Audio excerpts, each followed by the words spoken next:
This happened to me roughly 1.5 years ago, and I still get anxious thinking back about what happened in the summer of 2023.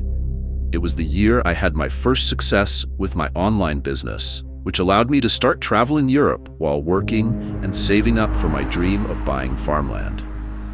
2023 started amazingly. I lived a few months in Malta, then in Budapest, visiting friends who study abroad. I'm originally from Germany. I'm 32, turning 33 this year. The first few destinations were a wonderful contrast to the miserable, cold winters that drag on for months in Germany. After having a tremendous time in Malta and Budapest, it was already the beginning of summer. My final destination that summer was to visit a friend, let's call him Ben. He's about a year younger than me and currently studying medicine in Varna, located in the very east of Bulgaria.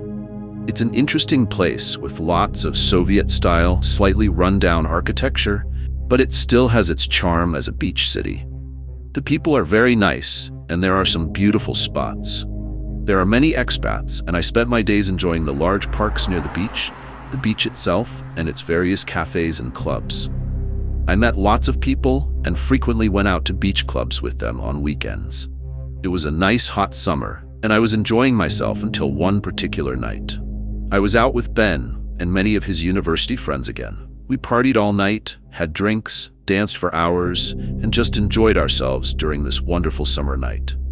Since we'd been to day events before the party, I started feeling tired and decided to head home. I should describe the layout of the city, as it's quite unique.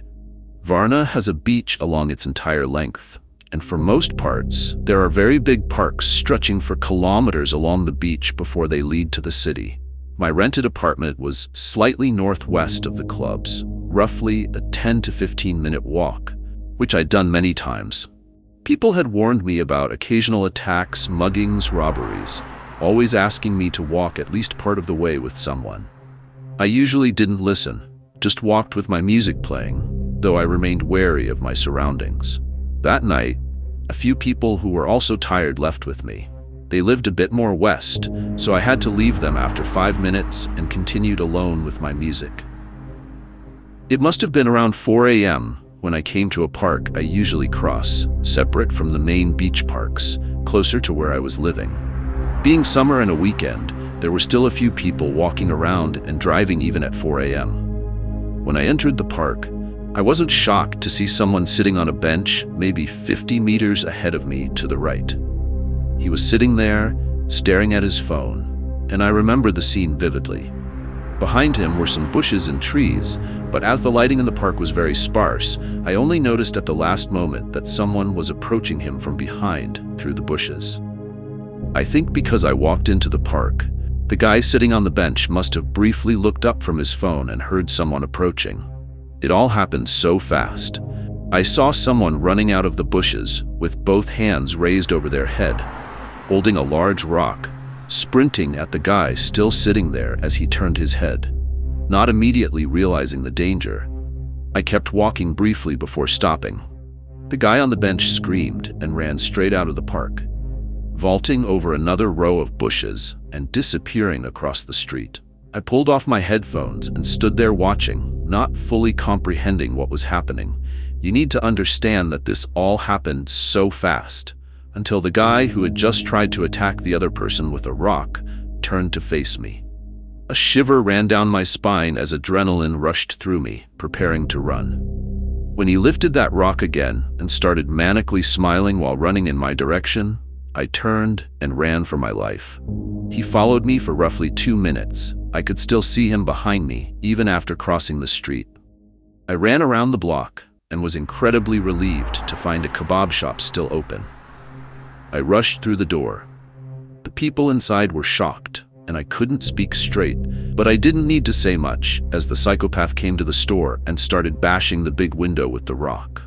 When the glass broke, he finally ran away. What makes this even more chilling is that I later discovered I probably encountered someone who wasn't new to violence. In the same city, same park, someone had been bludgeoned and then killed with multiple stabs in the back just 1 year earlier. I waited a few minutes, put my music back in, and walked home, carefully avoiding the park. Afterward, I was shaking at home, locking every door. I couldn't sleep well, and the next morning I discovered I had fractured a tooth from grinding it in my sleep that night. I'm forever grateful that this turned out okay. I'm also grateful that I met those people who offered to smoke earlier, as the timing might have saved both me and the guy on the bench.